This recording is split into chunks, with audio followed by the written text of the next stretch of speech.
Breaking tonight at 6, local officers opened fire on a burglary suspect, killing him. What they say happened right before the shooting started. Also breaking tonight, he survived a stunning crash at the Daytona 500, and now there's some good news in Ryan Newman's road to recovery.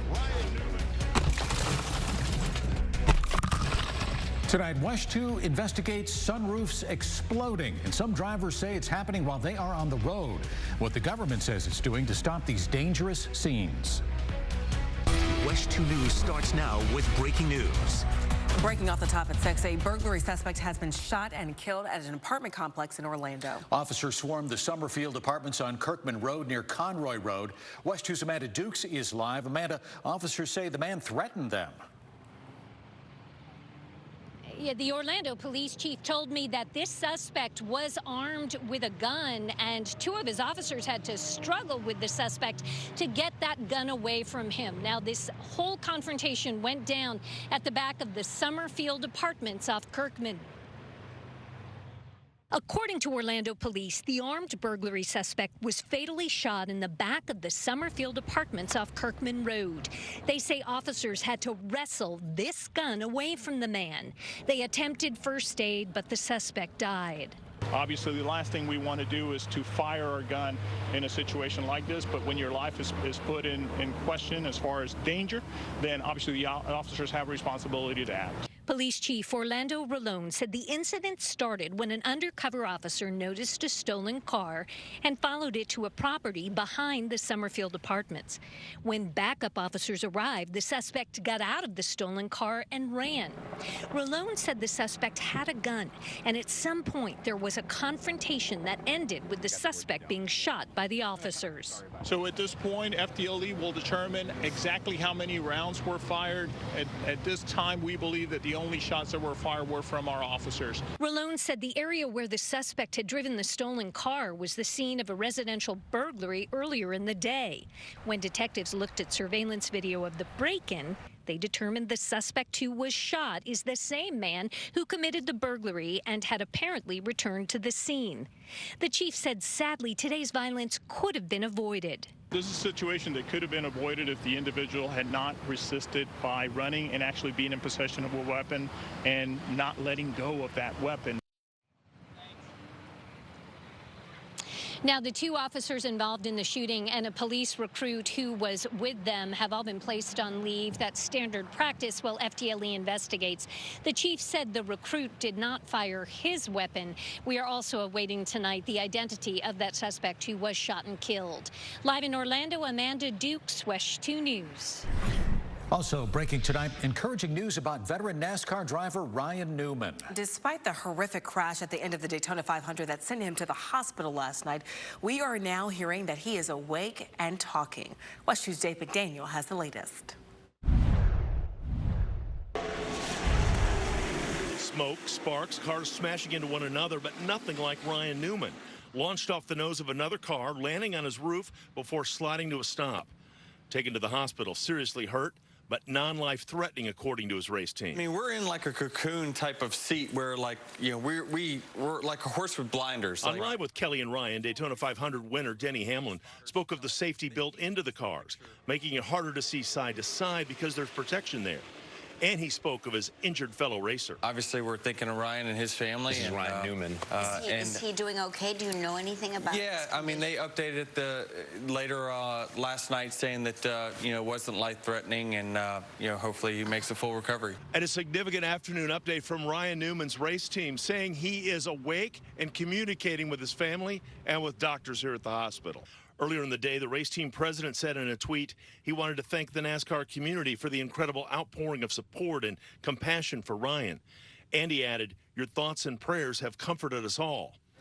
The update included appreciation from Ryan Newman and his family for the well wishes from the NASCAR community and beyond. A racer with a reputation for being as tough as they come, showing improvement. In Daytona Beach, Dave McDaniel, West 2 News. While the update included the positive news that Ryan Newman is alert and talking, we do not know any details about the extent of his injuries. Meanwhile, many race fans saw last night's crash and remembered the day that Dale Earnhardt Sr. died. Earnhardt was killed in a crash on the final lap at the 500 19 years ago today. Now, more recently, there was this crash, the Daytona 500 back in 2015. Driver Austin Dillon's car went airborne during a crash, slamming into a protective fence, injuring several fans. The car was destroyed, but Dillon escaped from that wreck without any injuries. NASCAR has made several safety changes since the crash involving Dale Earnhardt Sr. First, NASCAR improved driver seats and seat belts. The actual seats now wrap around the driver to keep them secure in case of a rollover. They're now made from carbon fiber, which is stronger than the old aluminum seats. NASCAR also requires the use of Hubbard's head and neck support, or HANS for short. The device stocks violent head and neck movement. NASCAR also added steel and foam energy reduction barriers, or SAFER barriers, to the track walls. We'll stay on top of this story each day until Ryan Newman is released. When we're not on the air, you can stay up to date with us at WESH.com and the WESH 2 News mobile app. Interrogation tapes with Nicole Montalvo's brother-in-law, Nicholas Rivera, have now been released. Rivera was arrested on unrelated child porn charges. He says he saw her body lying in a pool of blood in the garage of the family's St. Cloud home last October, and that his brother, Christopher Otero Rivera, and father, Angel Rivera, were there, but he did not actually point the finger at either of them. I didn't see the initial incident. The blood that you say that you saw, and then when you saw the body, where did the blood come from? It was here, from what I recall. Montalvo's dismembered body was found on 2 properties owned by the family. The case is now being handled by the Circuit 5 state attorney after the governor removed it from the office of State Attorney Aramis Ayala. New at 6, Orlando police have confirmed a body found in an SUV in South Florida is Daniel Everett. Police say Everett shot and killed his manager at the Under Armour store at the Orlando Premium Outlets, then drove to Fort Pierce where he killed himself. Everett's body was found Friday in a marina parking lot. A security guard shoots and kills a man with a gun outside of an apartment complex in Orlando. It happened at the Green Gables apartment complex on Via Alazar and Honor Road. Deputies say the security guard was in his car when 3 men approached him. The guard says one of the men pointed a gun at him, so he fired. That man died at the hospital. The other 2 men who were with him took off. Investigators say the security guard is cooperating. State Attorney Aramis Ayala has charged a former deputy accused of pulling a teenager by her hair. Now, you may remember this incident. Take a look. It involves Harry Reed. Reed is now charged with battery. The Orange County Sheriff's Office fired him last year. Video shows Reed, a former school resource officer at West Ridge Middle, grabbing the 13-year-old by her hair and taking her to his car. In Seminole County, a registered sex offender was found living in an illegal Altamont Springs daycare. Investigators say Michael Manshere was convicted of child porn charges in 2008. Detectives received a tip that he was living at the home on Little Wekiwa Drive illegally. Investigators questioned the daycare owner, asking why the facility was not registered. They claim she told them she had been lazy and failed to register. She identified Mans as her husband, saying he sometimes stayed at the home and did not live there full time. Right now, family members of a transgender student are at the Flagler County School Board meeting asking for better protections for their son and others like him. The student's father, Randy Bertrand, shared these pictures of 15-year-old Elliot. Elliot identifies as a boy. The teen recently changed high schools. He now attends Flagler Palm Coast High School after a teacher at another school refused to call him by his chosen name. The Bertrand family says the school board's non-discrimination policy addresses gender, but should also include gender identity. To have the words gender identity, or to have some type of affirmation by the school board that gender identity is included under the umbrella of the word gender in that policy. A local pastor has spoken out against changes that would accommodate LGBTQ inclusivity at previous school board meetings and is expected to attend tonight. A new audit of Orange County's red light camera program shows problems that need to be fixed. WESH 2 Investigates first told you in an exclusive report the county was dismissing tickets and fines for international drivers who run red lights until we showed proof they could issue those drivers violations under state law. The audit reveals the county was dismissing those violations because county staff and the sheriff's office have no written policies to determine what is and is not a violation. The county agreed to develop written rules for dismissals and provide additional employee training from now on. The Holy Land Experience is slashing jobs, eliminating nearly all of its employees. Now, the company announced earlier this year it was ending its stage shows to focus on a biblical museum. So all the employees who work on the stage shows are losing their jobs. Their last day will be April 18th. New tonight, a Coast Guard cutter crew is back at Port Canaveral after a 55-day drug patrol in the Eastern Pacific. The cutter, called Vigilant, seized more than 4,700 pounds of cocaine, 30 pounds of marijuana, and a pound of meth. All of those drugs are valued at nearly $82 million. 11 people were arrested. The drugs came from 3 suspected drug smuggling ships. 2 law enforcement agencies worked together to rescue 2 lost kayakers. Chopper video from the Seminole County Sheriff's Office shows 2 people near the Yukon River in East Orange County. One of the kayakers still had a phone with power, allowing her to call 911. The kayakers ended up having to get out of the water and walk along the bank after a scare with an alligator. The reason why we're walking is because we were kayaking and a gator almost flipped us over. Oh my goodness. The tail went on our kayak. We flipped out. They almost did flip out. And right now, Chopper 2 is live over the Yukon River where those kayakers were found. Both were rescued without injury. We'll hear more from the kayaker who called 911 tonight on Western News at 10 and 11. Suddenly shattered. A local man's sunroof explodes while he was driving. This sort of incident is inherently dangerous and deserves to be investigated. Tonight at 6, what's causing the dangerous problem and how you can make sure it doesn't happen to you. Tony. All right, after a day of record heat, changes are on the horizon. If you have plans outdoors this evening, you're going to be in great shape. Let's take you live outside right now over Central Florida. The big cool down on the way coming up at 6:18. See you then. It's not clear that NHTSA is doing something right or is doing something wrong. We're just not sure what they're doing. WESH 2 Investigates is exposing a problem that puts the safety of you and your family at risk. It's the growing number of sunroofs that suddenly, shockingly explode while you're driving. WESH 2 investigative reporter Greg Fox talked with an Orange County man who says he nearly crashed when the roof above his head shattered violently. Imagine your sunroof exploding like this. We heard a loud bang, and it sounded like a gunshot that went off. Oh, it was very scary. Justin Risen tells me he was driving on the turnpike when it happened to him. And after about another 100 yards, some glass shards started coming through the net inside the vehicle. Because you had the cover on, you didn't actually see that there was a big hole. No, I couldn't see that it was in there. And, you know, as soon as the glass started coming through, I wondered what happened. He's not alone.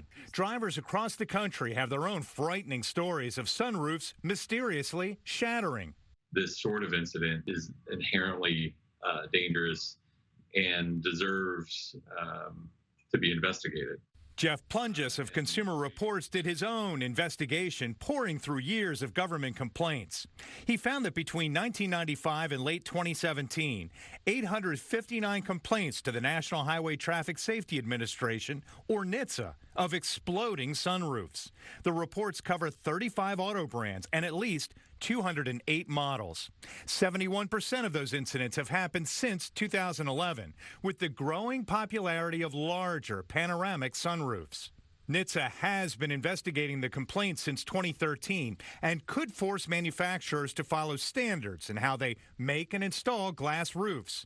But the agency provided WESH 2 Investigates a statement saying NHTSA's investigation into exploding sunroofs is still open. NHTSA encourages the public to report any safety concerns to the agency.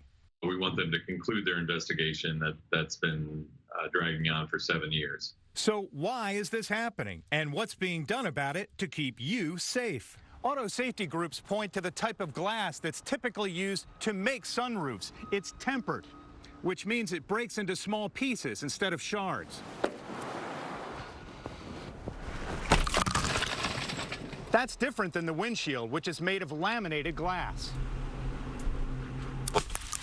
They have a film coating that keeps the glass together when it breaks. The fact that sunroofs are breaking at all could be the result of road vibration, temperature changes, pressure from the mounting hardware that holds the glass, or a combination of all three. It's not clear that NHTSA is doing something right or is doing something wrong. We're just not sure what they're doing. Jason Levine is with the Center for Auto Safety.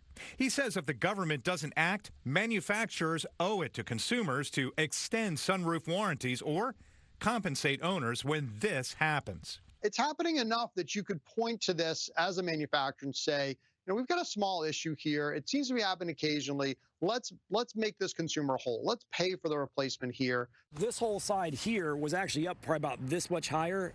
At least 27 sunroof explosions have involved BMWs, though not all of them the Model 320i that Ryzen drives. BMW is offering to pay half of his sunroof replacement cost. But he thinks car buyers deserve a safety standard that ensures the glass overhead will stay in one piece. Definitely, I'd like to see the government step in. In Orange County, Greg Fox, West 2 News. Well, that can be scary. I think I'm going to have the shade drawn when I have the girls from now on. Just to keep everybody safe. Yeah, just in case. Now, some automakers like Volvo and Tesla have begun using only laminated glass in their sunroofs. Other manufacturers, including Ford, Honda, Nissan, and Subaru, are using laminated sunroof glass in some of their models. You should ask the dealer before you buy, or be like me and just drive a convertible. All right, go ahead and take a look at this beauty shot we've got for you. Chopper 2 capturing this beautiful sunset. And, we've had some warm weather, Tony, but pretty much all of our days are ending like this, so not too bad. Tim, can I have the keys to your convertible, please? Sure you can. Absolutely, Tony, anytime you want. On days like this, you want to. Yeah, I know. It's perfect. And tomorrow is going to be another one of those. Record heat today, and more records could fall tomorrow. Let me take you guys back outside right now for a different vantage point. 82. Still waiting around those keys, Jimbo. The winds out of the south-southeast there at 5 miles an hour. Satellite radar showing winds are out of the south-southeast. A few clouds from time to time, but nothing that's going to produce any rain, at least not yet. Sea breezes will collide here along Interstate 75 a little bit later on. That may produce a couple brief, quick showers, but really other than that, radar today is fairly quiet. Temperatures along the coast have fallen back into the mid-70s. Still here at the top of the hour, 6 o'clock, and we're at 80 or better in many locales. Take a look at the wind direction now. South-southeast here, and tomorrow becoming more southerly, and that's going to keep us warm yet again. There's the collision, just enough moisture to produce a couple showers there up towards the Ocala National Forest. Then overnight tonight, another push of moisture may be coming up in the form of fog and some showers after midnight tonight coming up by 4. But for the most part, through 11 o'clock, any rain that happens is going to be up towards Marion County. Most of us will be dry, mild, and quiet, just the way we like it, right? Temperatures tonight will fall to about 63 Palm Coast and Ocala. Out the door tomorrow morning in Orlando, Leesburg, Kissimmee, back towards Melbourne, right around 67 degrees, almost 15 degrees above normal. A little bit of moisture trying to sneak up overnight tonight along I-4, the 417, and then the beach. I'll give you an update on that scenario tonight at 10 and 11. As we take a look at tomorrow afternoon, 5 o'clock, any rain chances are going to be confined south and east there of Orlando, and nice and quiet for the most part as we get into Wednesday evening. The lone exception might be down here into southern Brevard and Osceola counties. Tomorrow afternoon, look at these high temperatures again. 80, 85, maybe 86 down towards the attractions, well above normal for this time of the year. A good beach day indeed, especially during the afternoon hours north of Titusville. Winds will be west, then curve to the northeast late in the day. High tide will be at 5:39. Watch those rip currents there. They're going to be pretty strong. Now, changes this week. We've had record heat here the last couple of days. We'll do it one more time tomorrow. Then a front arrives Thursday night on into Friday. That means we're going to need those jackets as we're out the door there during the day on Friday. Look at these Friday afternoon highs now. Upper 50s north, low and mid 60s here in town. As we take a look now at those Saturday morning, chilly morning temperatures here, 42 Ocala, 48 Leesburg, in the mid-50s right there along the coast. And as we head into the weekend, showers will continue along the coast right there, but improving conditions for those outdoor events by the time we get you on into Sunday. So a quick look now at your updated 7-day forecast. Rain chances at about 30% through Saturday, drier on Sunday. 80s return just in time for Monday. Western News at 6 returns in just a minute. Now, West 2 Sports, sponsored by Mullinax Ford. Hello, everybody. I'm Darren Stoltzfus. The 62nd running of the Great American Race started with a visit from President Trump. It spanned 2 days, went to 2 overtimes, and ended in one of the most thrilling and terrifying ways we have ever seen a race end. For about 2 hours at the World Center of Racing, the racing world held its collective breath before finally hearing Ryan Newman's injuries were not life-threatening. Here's the latest on Newman's condition. This is part of a release from Roush Fenway Racing coming in just in the last couple of hours. Ryan Newman is under the care of doctors at Halifax Medical Center in Daytona Beach, Florida. He's awake and speaking with family and doctors. That news alone is exhilarating after a visible reminder of the sheer power these teams are channeling into those cars and a reminder of how dangerous stock car racing can truly be. It's also a good reminder of the improvements to safety equipment for the drivers since the loss of Dale Earnhardt Sr. 19 years ago on that very track. But there was a race, and there was a winner. And now that we're a bit more separated from where we all were last night, we can take a bit more in on how incredible a win it was for Denny Hamlin and the 11 team. Hamlin wins back-to-back Daytona 500s, just the 4th driver to ever do that at the Great American Race. And in victory lane, although he was subdued, here's Denny on that milestone victory. It's special. I mean, it's going to take a few days for me to really let it sink in and think about the history that we made. You know, the people that have done it back-to-back or won it 3 times is a super exclusive list that my crew chief reminded me that I had a chance to be a part of. But you know, you never really think it's possible until it happens. So the confetti did fly, but the 11 team very subdued in victory lane, certainly not able to celebrate as freely as they usually would. All, of course, concerned for Ryan Newman's health. All right, finally, a little golf tonight. The Arnold Palmer Invitational just a few weeks away. Today, Phil Mickelson commits to play at Bay Hill. Last year, Mickelson returned to the tournament for the first time since 2013 when Lefty missed the cut. Probably didn't like that. Still no word either way from Tiger Woods whether or not he will play at Bay Hill. We'll find out soon enough. That will do it for sports. West 2 News at 6 continues.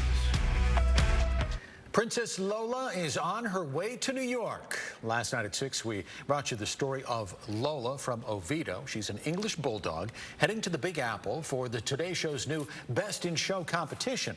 Lola's owner sent us a video of the dog on her way to the airport, pictures from the plane.